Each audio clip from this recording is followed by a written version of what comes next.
और एक इधर छोटा सा बैच लगाकर हम बड़े पाकिस्तानी होने का इजहार कर रहे हैं, या किसी बिल्डिंग के ऊपर पाकिस्तान का झंडा लगाकर कहते हैं कि हम पाकिस्तानी हैं।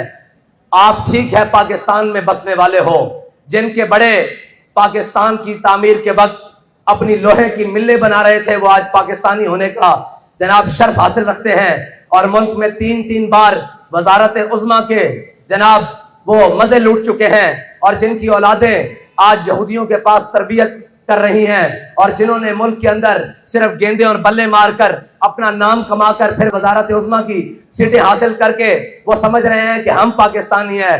पाकिस्तानी वो नहीं है, पाकिस्तानी वो है कि जब पाकिस्तान का परचम उठाने पर गले कट रहे थे अनगिनत, और जब पाकिस्तान का परचम उठाने पर छुपकर हिजरतें करनी पड़ रही थी, और जब पाकिस्तान का नारा लगाने पर कुंबे के कुंबे दरियाए रावी में कत्ल हो रहे थे, और जब पाकिस्तान का नारा लगाने पर पूरी की पूरी ट्रेनें सर काट कर अमृतसर से लाहौर भेजी जा रही थी।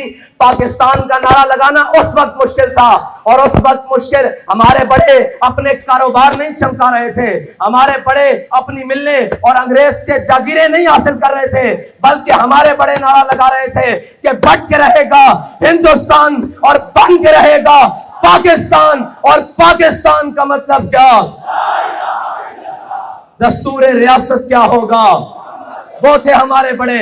और उन बड़ों की लाइन उसी तरीके से आज उनकी औलादे भी, इनको पता है अंग्रेज के इन गुलामों को, इन अंग्रेज के इन जनाब चापलूसों को, इन अंग्रेज के नौकरों और चाकरों को पता है कि अगर ये हकीकी वारिस जिनके बड़ों ने इस खत्ते पर 1000 साल हुकूमत की है, जिनको हुकूमत करने का पता है, जिनको हुकूमत करने का ढंग आता है, जिनको पता है कि गैरों से बात किस रवैये और किस जबान में की जाती है, इनको पता है अगर पाकिस्तान के तख्त पर हुजूर के दीन का परचम लेकर ये बाबा जी के मतवाले आ गए तो फिर यहां किसी की चल नहीं सकती। इसलिए आए रोज दिन ब दिन एक नई रेशा दवानियां घड़ते हैं, कहते हैं जी ये जमात इंतहा पसंद है। मैंने कहा ये जमात इंतहा पसंद नहीं है, ये जमात गैरतमंद है। और अगर गैरतमंदी का नाम इंतहा पसंद है तो फिर मैं भी इंतहा पसंद हूं, फिर मेरे बच्चे भी इंतहा पसंद हैं, फिर मेरे कारकुन भी इंतहा पसंद है, फिर हमारा बात भी इंतहा पसंदी है। और गैरतमंदों को जब बेगैरतों को गैरत की बात दिलाई जाए ना तो वो कहते हैं बड़ी इंतहा पसंदी हो रही है। हम इनको गैरत दिलाने की बात करते हैं। मैं आपको पाकिस्तान की तारीख का एक वाकया सुनाता हूं। पाकिस्तान बन गया, कुछ देर बाद, कुछ वक्त गुजरने के बाद एक शख्स हिंदुस्तान में गिरफ्तार हो गया स्मगलिंग के जुर्म में। जो पाकिस्तान बॉर्डर क्रॉस करके उधर स्मगलिंग के जुर्म में गिरफ्तार हो गया। जब वो गिरफ्तार हुआ तो तब नया नया निजाम बन रहा था, तो वो मकामी हुकूमत ने उसको कहा हिंदुस्तान की कि यार इसको आज की रात अपने घर में बेड़ियां शेड़ियां डाल के रखो, तो सुबह फिर इसको जो टूटी फूटी वहां सिस्टम चल रहा है मजिस्ट्रेट के सामने पेश करेंगे। जब उस शख्स को रात में रखा गया ना तो उसने अपनी बीवी को कहा चलो इसको खाना पीना दे देना, जो भी इसका सामान जरूरत है, कपड़े शपड़े इसको दो। साथ रहे ये मुजरिम तो है लेकिन हमारा कैदी है। जब वो खातून, वो सिख आदमी का घर था, वो सिख शख्स का घर था, वो खातून जब खाना लेकर उस शख्स के सामने आई ना तो वो कहने लगी कि तुम्हें हमने पाकिस्तान स्मगलिंग करने के लिए बना कर दिया था। वो शख्स हैरान होकर उस खातून की तरफ देखने लगा। उसने कहा अच्छा मेरा जुर्म है स्मगलिंग, लेकिन तुम मुझे यूं क्यों कह रही हो? उसने कहा बेगैरत और बेशरम, मैं मुसलमान की बेटी हूं। ये वतन लुटते वक्त अंग्रेज मुझे उठाकर ले आए थे, मैं तो इंतजार में थी कि कोई मोहम्मद बिन कासिम का वारिस आएगा, कोई सलाहुद्दीन अयूबी का वारिस आएगा, कोई जनाब महमूद गजनी का वारिस आएगा। तुम तो स्मगलर निकले, वही स्मगलरों की औलादें और वही स्मगलर जो जनाब आज स्विस बैंक में यहां से पैसे निकाल कर वहां भेज रहे हैं। ये स्मगलरों की औलादें हम पर मुसल्लत हैं। उस खातून ने, उस बहन ने क्या कहा? उसने कहा हमने लाखों अपनी इज्जतें इसलिए लुटवाई थी कि तुम स्मगलिंग करो, हमने तो इज्जतें इसलिए लुटवाई थी कि वो पाकिस्तान बनने जा रहा है जिस पाकिस्तान में हुजूर का दीन का परचम बुलंद होगा। ये है हमारी दास्तान, जिसको खून से लिखा जाए तो शायद भी कम हो। इतनी कुर्बानियां देने के बाद ये पाकिस्तान हमने हासिल किया, लेकिन इन लाइनों ने पाकिस्तान को 75 साल तक जनाब इसको खा भी लिया। इसको जिसका दिल चाहा, जहां से दिल चाहा उसने इसको खाया भी, तोड़ा भी और जो नुकसान पहुंचा सकता था नुकसान पहुंचाया भी। लेकिन मैं एक बात कहता हूं कि हमारे बड़ों ने खून जो दिया हमने उससे गद्दारी नहीं की, ना हमारे बड़ों ने गद्दारी की, ना उनके बड़ों ने गद्दारी की, ना सैयद अबुल हसनात ने गद्दारी की, ना सैयद दीदार अली शाह ने गद्दारी की, ना अल्लामा खादिम हुसैन रिजवी ने गद्दारी की, ना जनाब अल्लामा अब्दुल सत्तार खान न्याजी ने गद्दारी की, ना जनाब सरदार अब्दुल रब रिश्तर ने गद्दारी की, और ना लियाकत अली खान ने गद्दारी की, ना मौलाना शौकत अली जौहर ने गद्दारी की। हमारे बड़ों ने इस पाकिस्तान के साथ और इस पाकिस्तान के नारे के साथ गद्दारी नहीं की। गद्दारी जरदारी ने की, गद्दारी नवाज शरीफ ने की, गद्दारी ज़ियाउल हक ने की, गद्दारी परवेज मुशर्रफ ने की, गद्दारी जनाब इमरान खान ने की। जो कल खड़ा होकर कह रहा था, लोग कह रहे थे कि जनाब ये तो बड़ा मुहिब्बे वतन है। मैंने कहा कैसे मुहिब्बे वतन है? कहता जी वो बहुत बड़े स्टेडियम में जहां हजारों लोग आते हैं वहां खड़ा होकर कौमी तराना पड़ा है। मैंने कहा तुझे मुनाफिक का नहीं पता, ये तो कौमी तराना है, मुनाफिक तो पीछे खड़े होकर फर्ज नमाजें पढ़ रहे थे।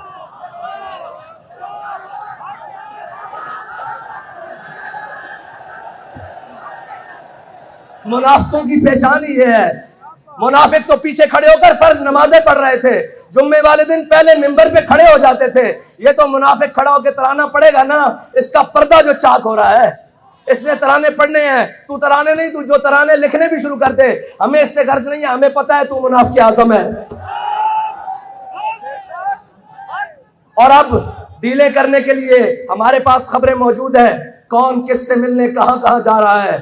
ये याद रखना, वो कोई भी हो जिसने इस पाकिस्तान के साथ किसी किस्म की भी गद्दारी की है, तहरीक लब्बैक पाकिस्तान वाले उसके वजूद को कबूल नहीं करेंगे, उसके वजूद को कबूल नहीं करेंगे। जिसने कहा ये आर्जी लाइन है, उसके वजूद को कबूल नहीं करेंगे। जिसने कहा जनाब हम एक ही रहमान और राम को मानते हैं, उसकी वजूद को तहरीक लब्बैक पाकिस्तान वाले और ये मिल्लत कबूल नहीं करेगी। इसलिए कि वो जिससे इस वतन की जेल तो ना काटी गई और भाग कर लंदन जाकर बैठ गया, जिसको लंदन के ऐसी रास आए हो, उसे मिल्लत के दर्द का क्या पता, उसे कौम के दर्द का क्या पता, उसको क्या पता कि यहाँ बेटियां गुर्बत की वजह से, तुम्हारे करतूतों की वजह से काटी जा रही हैं, हमारे करतूतों की वजह से नहीं। तुमने इस मुल्क के अवाम और कौम को उस हद तक ले जाया है कि सारे देखकर कहते हैं कि यार ये तुमने पाकिस्तान हासिल किया, ये तुमने नारा लगाया, ये तुमने अपने वतन के साथ किया। मैं उन सबको कहता हूं, हमने अपने वतन के साथ कुछ नहीं किया। हमने लाशें उठाई, भाई जख्मी करवाए, बच्चे अपनी बच्चियां जेलों में भिजवाई, जनाब घरों की चादर और दीवारी की पामाली की, लेकिन अपने पाकिस्तान के खिलाफ एक हर्फ नहीं बोला, एक सोचा भी नहीं, बल्कि ये कहा कि ओए ये पाकिस्तान हमारा है, ये पाकिस्तान हमारे बड़ों ने बनाया है। अभी फिलहाल ये कुछ जनाब वो चंद नाहंजारों और गद्दारों के हाथ में है, लेकिन ये याद रखना, वो कह गए हैं ना कि मंजिलें इश्क की आसान हुई चलते चलते। आपको इसलिए ज्यादा चलाते हैं ताकि आपको अंदाजा हो जाए, और जब आपके हाथ कोई चीज आए, इस हुकूमत की या इस जनाब रियासत की कोई जिम्मेदारी आए, तो आपको एहसास हो कि हम कैसे चलते चलते इस मंजिल तक पहुंचे हैं। आपको इस चीज का एहसास रहे कि हमने कितनी मुश्किलों से जाकर वो चीज हासिल की है। इनको क्या परवाह हो, इनके कौन से बच्चे लुटे हैं, इनके कौन से काफिले लुटे हैं, इनको क्या परवाह हो। खानदान तो हमारे कटे थे और जनाब ट्रेनें तो भरकर हमारे सरों की आई थी। ये तो आए और अमेरिका नवाज बैठकर आकर, कोई बरतानिया नवाज, कोई अमेरिका नवाज, कोई इंग्लिस्तान नवाज, कोई फ्रांस नवाज, वो आकर हमारे पर हुक्मरान बन गए। ये दर्द तो हमें है ना, ये दर्द को मजीद बढ़ाने के लिए मंजिलें इश्क की आसान हुई चलते चलते, मंजिलें इश्क की आसान हुई चलते चलते, और चमका तेरा नक्शे कफे पा आखिर शब, और चमका तेरा नक्शे कफे पा आखिर शब। और ये याद रखना, मंजिलें उन्हीं को मिलती हैं जो मौसम के और गर्मी और सर्दी का और जो खिजाओं बहार का इंतजार नहीं करते, जो मौसम की सख्ती और जनाब गर्मी का ना करते हैं, शिकायत करते हैं, ना मौसम की सख्ती और गर्मी को जनाब को जानते हैं। उनके लिए कहता है शायर के सर्दी और गर्मी के उज़र नहीं चलते, सर्दी और गर्मी के उज़र नहीं चलते, सर्दी और गर्मी के उज़र नहीं चलते, मौसम देख के साहिब इश्क नहीं होता।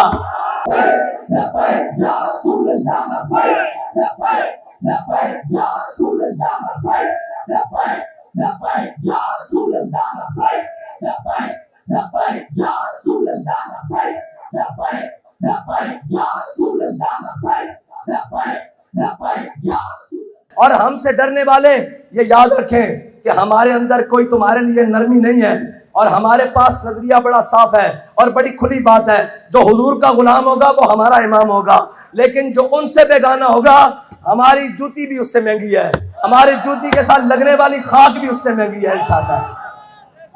बस इतनी बात है कि अपने कारवां को और अपने जज्बे को इसी तरह सलामत रखते हुए, और सफर जितना भी तवील हो जाए, थक गए हो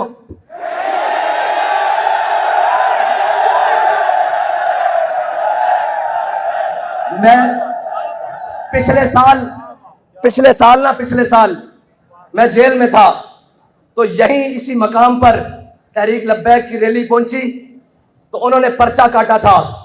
मैं आज फिर कहता हूं काटो पर्चा।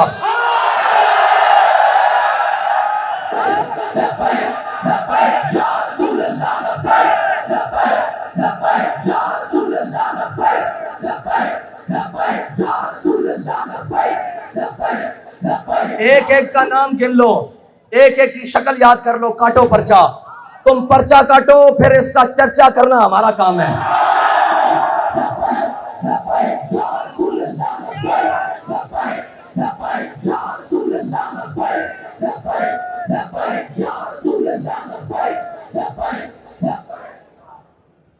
और आज एक बयान चल रहा था कि जी ये बहुत बड़ी गलतफहमी है कि इस्लाम तलवार से फैला है। मैंने कहा ओए लांती और मरदूद, ये सबसे बड़ी गलतफहमी होगी कोई तुझे इंसान माने।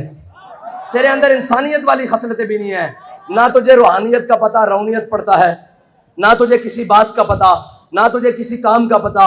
हुकूमत तुझसे चल नहीं सकी, मुल्क के खिलाफ तू बकता है, इदारों के खिलाफ तू बकता है, हर चीज तेरे शर से कोई बचा नहीं। ये एक वाहिद शख्स आया है पाकिस्तान में जिसके शर से कोई महफूज नहीं, ना दीनदार महफूज, ना ताजर महफूज, ना वकील महफूज, ना जज महफूज, ना जनाब फौज महफूज, ना वतन महफूज। इसके होते हुए कश्मीर की फरोख्त हुई है, बड़ी बड़ी बातें आई, बड़ा बड़ा मुश्किल वक्त आया, लेकिन यह लानत का तोक इसके गले में पड़ा है कि कश्मीर फरोख्त हुआ है और बरसरे आम फरोख्त हुआ है, इसने कहा है। और इसने अपनी बड़ी महफिल में कश्मीर का झंडा पकड़ने से भी इनकार किया हुआ है। अगर कौम भूले ना तो, लेकिन कौम को अब अपने जनाब दिमाग हाजिर रखने पड़ेंगे। ये नहीं कि कोई आगे कहे मैं अमेरिका के खिलाफ हूं और मैं जनाब उसके खिलाफ हूं, मैं आजादी की जंग लड़ना चाहता हूं और मैं ये वो। मैंने कहा आजादी की जंग तो वो लड़े ना जिसने गुलामी कबूल की हो। इसका मतलब है तू गुलाम तो है ना, ये तो मानी बात। इसका मतलब है तूने 3.5 साल तो गुलामी में गुजारे हैं। आजादी की जंग हम लड़ रहे थे, जिसने ना तेरी गुलामी कबूल की, ना नवाज शरीफ की गुलामी कबूल की, ना शाहिद खाकान की गुलामी कबूल की, ना परवेज मुशर्रफ की गुलामी कबूल की। हर जालिम के सामने भी खड़े रहे, हर जाबिर के सामने भी खड़े रहे, और जो हक बात कहने के लिए कीमत देनी पड़ी उसको बड़ा सीना चौड़ा करके कीमत दी, और यहाँ लाशें उठानी पड़ी, खून देना पड़ा, बड़ा खुल के दिया। और ना जनाब उसके बाद अपनी बात से फिरे हैं, बल्कि ये कह रहे हैं कि महफिल कोनो मकामे सारो शाम फिरे लेके मैं तो ही सिफते जाम फिरे, तो हमें गश्त में लेके तेरा पयाम फिरे, और तुझको मालूम है कभी नाकाम फिरे। सब जानते हैं ना मुशर्रफ के दौर में नाकाम फिरे, और ना जनाब नवाज शरीफ के, और ना वो खाकान के, और ना जनाब इस इमरान खान के, और अभी भी जो आए बैठे हैं हम उन्हें सिर्फ इतना ही कहते हैं कि वापस आ जाओ हुजूर के दीन की तरफ। डॉलर तुमसे संभल गया, कहते हैं जी मईशत मईशत मईशत मईशत। मैंने कहा है अल्लाह के बंदो, हमने पाकिस्तान मईशत के लिए नहीं बनाया था, मईशत को तो तुमने बर्बाद किया है। और याद रखना, जो भूखा आदमी हो ना, भूखा आदमी गैरतमंद हो, लेकिन उसको रात को नींद बड़ी सुकून की आती है। लेकिन बेगैरत हो और उसके मालों में और उसके स्विस बैंक अकाउंटों में अगरचे अरबों पड़े हो, उसको कभी सुकून की नींद और सुकून का हयात मुयस्सर नहीं होती। तुम बेशरम हो और बेगैरत हो, और कौम के लूटने वालों को कभी इत्मीनान हासिल नहीं होगा। अगर इसकी अंजाम देखना है तो परवेज मुशर्रफ की ताजा सूरत हाल देख लिया करो, कभी ये देख लिया करो कि अंजाम कितना बुरा है। ये 4 दिन की चांदी है, ये 4 दिन की ताकतें हैं। वही बात है, ताकतें तुम्हारी है, खुदा हमारा है, और हमारा भरोसा किसी पर नहीं है। किसी को अपनी ताकत का ज़ौम आज भी है तो वो हम उसे कहते हैं कि तुम अपनी ताकत आजमा लो। हम सीने वही रखते हैं जो अहमदुल्लाह शाह मदरासी वाले हैं, हम सीने वही रखते हैं जो इमाम फजल हक खैराबादी वाले हैं, हम सीने वही रखते हैं जो मौलाना इनायत काकोरी वाले हैं, हम सीने वही रखते हैं जो किफायतुल्लाह काफी वाले हैं, और हमारे सीनों को निस्बत अमीरुल मुजाहिदीन वाली है।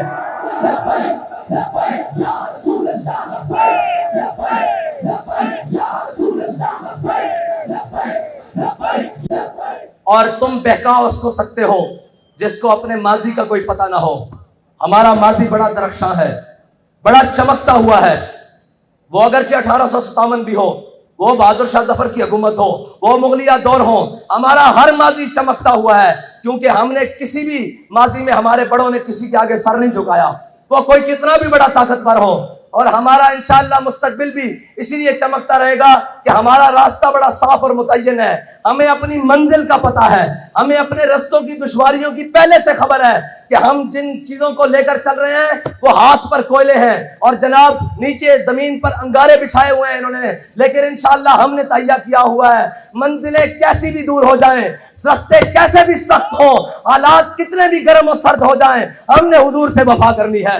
हमने इस पाकिस्तान के अंदर हुजूर के निजाम को लेकर आना है और ताजदार खत्म नबूवत का परचम बुलंद करना है, और इंशाअल्लाह हुजूर के दीन का नारा लगाना है, और बड़ा सीना चौड़ा करके लगाना है कि लब्बैक।